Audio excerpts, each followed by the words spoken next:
Hey everyone, and welcome. Today, we're jumping into a story that I think hits close to home for a lot of us. It's all about that search for meaning inside our super structured, super busy daily lives. We're going to follow a guy who has perfected the how of his life, but he's totally lost the why. Let's get into his journey. So, this quote right here from our main character, Charles, just nails his problem, doesn't it? It perfectly sets the stage for everything we're about to explore. It's that feeling, going through the motions, everything is running like clockwork, but there's just this emptiness deep down. So, how do you get your purpose back when you're stuck in a loop like that? Well, for Charles, the answer shows up in a pretty unexpected way. All right, first up, let's get a picture of this guy, Charles. He is the absolute king of his castle, a man whose life is basically a masterpiece of perfect organization. I mean, everything in Charles's life has its place. He operates with this insane, military-like precision. His pens? Perfectly aligned. His schedule? Flawless. His mind? A finely tuned machine. If you were to look at him from the outside, you'd think, wow, that guy has it all together. But on the inside, there's this weird, nagging, strange hollowness. He's built this incredible framework, this perfect structure, but the spirit that's supposed to be living inside it, it's just gone. So, this feeling of emptiness, it really starts to get to him. It drives Charles to look for answers way beyond his perfectly organized world. He decides he's going to perform a ritual, a summoning, to call on a guide who might just have the key to what's wrong. And just like that, poof, the entire vibe of his room completely transforms. What was once a sterile, efficient office suddenly becomes this sacred, super solemn space. Even the air changes, filling up with these ancient smells of beeswax, frankincense, and old parchment. You can tell this isn't just a change of scenery. This is a real shift in consciousness, getting him ready for whoever is about to show up. In this is who he summons, the Hierophant. So in the world of archetypes, this is the figure of tradition, the master of ritual. You can kind of think of him as the grand librarian of the heavens, the one who holds the keys to all the deep wisdom and acts as a bridge between our normal everyday world and a much higher understanding. And this is his opening line. The Hierophant appears, and bam, he just cuts right to the heart of it with this incredibly sharp question. You have built your walls. He sees all of Charles's hard work, all his structure, but then he asks, now, tell me, what spirit dwells within them? It's such a direct challenge, and it's the exact question that Charles hasn't been able to answer for himself. So Charles just lays it all out there. He admits he knows the how, but has totally lost the why. And right there, the Hierophant starts his lesson, and he begins with a distinction that is, honestly, a game changer for all of us.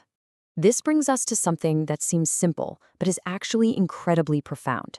Charles asks if a ritual is basically just a fancy habit, and the Hierophant's answer is amazing.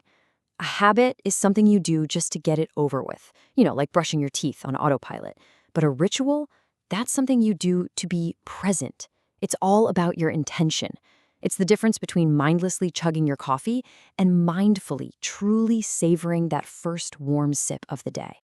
Now, this whole idea is shown perfectly by the two keys that the Hierophant is always holding. And no, they don't open a physical door. They represent two totally different paths to wisdom. One key is for the intellect. That's our logical brain that needs to understand the facts, what he calls the word. The other key, that's for the heart, our intuitive, emotional side that needs to feel the deeper meaning, or the mystery. So, real understanding, the kind the Hierophant is talking about, needs both. You need your conscious mind. Think of it as the sun, the intellect. But you also absolutely need your subconscious mind, the moon, the heart.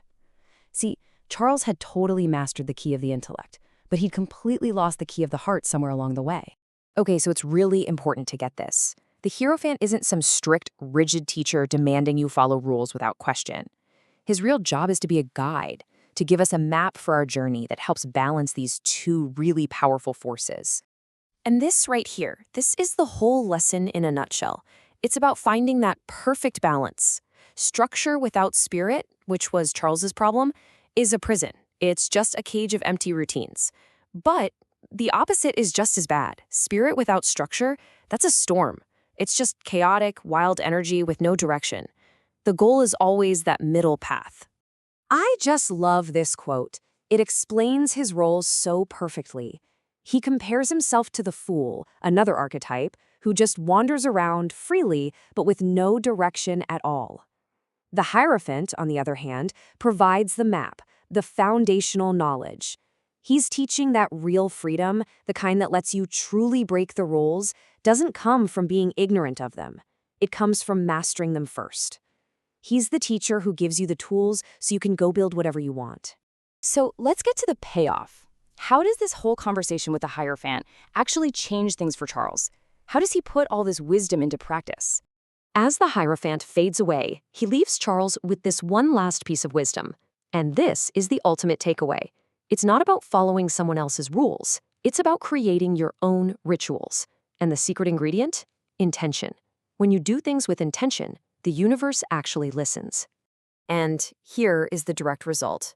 Charles doesn't chuck his schedule out the window or mess up his perfectly aligned pens. No, he keeps his structure. But now he fills it with spirit. Before he starts working, he does this small, simple ritual. He lights a candle, he takes just a moment of silence to honor the space, and only then does he start to write. His work isn't just a task anymore, it has become a sacred act. And that really brings us to the end. The story of Charles and the Hierophant leaves us all with a pretty personal question.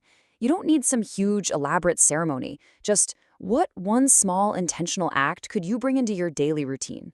What simple little ritual could turn a habit you just get over with into a real moment of presence and meaning?